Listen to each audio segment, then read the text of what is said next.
नमस्कार, सुजस की विशेष रिपोर्ट में आप सभी का स्वागत है। मैं हूं आपके साथ निशा शर्मा।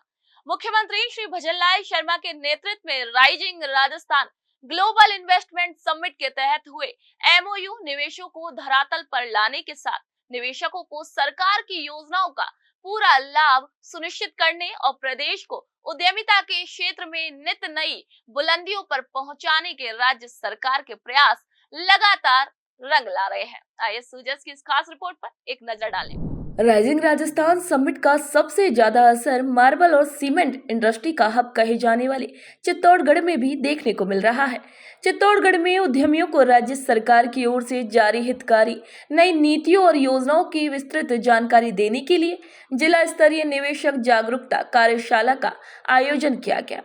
उद्योग विभाग के महाप्रबंधक श्री राहुल देव सिंह ने बताया कि इस कार्यशाला में जिले के 200 से अधिक उद्यमियों ने बढ़ चढ़कर भाग लिया, जिन्हें उद्यमिता से संबंधित राजस्थान एमएसएमई पॉलिसी 2025 चित्तौड़गढ़ जिले के एक जिला एक उत्पाद ग्रेनाइट मार्बल प्रोडक्ट्स के लिए जारी राजस्थान एक जिला एक उत्पाद पॉलिसी, राजस्थान निवेश प्रोत्साहन योजना, राजस्थान निर्यात प्रोत्साहन योजना, राजस्थान लॉजिस्टिक पॉलिसी, राजस्थान एकीकृत क्लस्टर विकास योजना, राजस्थान टेक्सटाइल एवं apparel policy, Rajasthan data centre policy, granite marble cutting polishing, agro processing, tourism निर्यात, रिन्यूएबल ऊर्जा आदि से संबंधित विस्तृत जानकारी दी गई और सभी निवेशकों को राज्य सरकार की ओर से एज ऑफ डूइंग बिजनेस आधारित हैंड होल्डिंग प्रदान करने की भी प्रतिबद्धता को दर्शाया गया।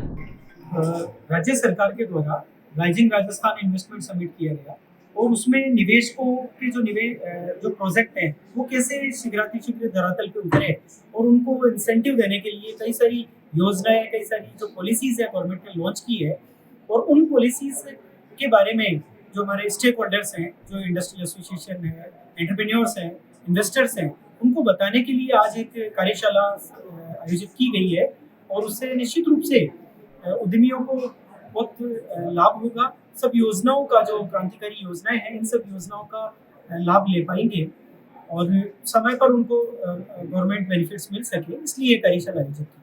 आज इस कार्यशाला में 250 से ज़्यादा एंटरप्रेन्योर्स ने भाग लिया है, जिसमें प्रोफेशनल्स भी थे, इंडस्ट्रियल एसोसिएशन थे, जिन्होंने राइजिंग राजस्थान में इन्वेस्टमेंट किया है, वो निवेशक थे और इंडिविजुअल एंटरप्रेन्योर्स थे। और ख़ास तौर पर आज हमारे ज़िले का जो वन डिस्ट्रिक्ट वन प्रोडक्ट है ग्रेनाइट मार्बल प्रोडक्ट्स, तो ग्रेनाइट मार्बल प्रोडक्ट के बहुत सारे उद्यमी आज उपस्थित थे। मुख्यमंत्री श्री भजनलाल शर्मा के नेतृत्व में राज्य सरकार की इन घोषणाओं से ये साफ है कि राजस्थान अब नए उद्योगों और निवेशकों के लिए मेक इन इंडिया का नया केंद्र बनाने को तैयार है। सरकार की नीतियों से न केवल प्रदेश में औद्योगिक आधारभूत संरचना मजबूत होगी, बल्कि रोजगार के हजारों अवसर भी पैदा होंगे। सरकार ने कई सारी योजनाएं लॉन्च की है और कई योजनाएं तो पहली बार लॉन्च की है, जैसे राजस्थान निर्यात प्रोत्साहन नीति।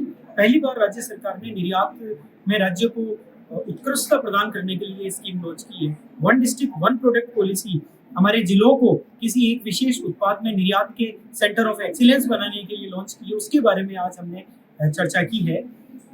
न्यू लॉजिस्टिक पॉलिसी, चित्तौड़ में खूब संभावनाएं हैं लॉजिस्टिक की, तो न्यू लॉजिस्टिक पॉलिसी पे हमने बात की है। New textile and apparel policy के बारे में बात की है। इंटीग्रेटेड क्लस्टर डेवलपमेंट पॉलिसी के बारे में बात की है और सरकार की जो सबसे प्रीमियम पॉलिसी है राजस्थान इन्वेस्टमेंट प्रमोशन स्कीम 2024, उसका हमने डिटेल से डिस्कस किया और जो समस्याएं थी, जो सुझाव थे, उन पर हमने चर्चा की। तो सुजस खास रिपोर्ट में फिलहाल के लिए इतना ही। फिर आप सभी से मुलाकात होगी नई खबर नई जानकारी के साथ। तब तक के लिए नमस्कार।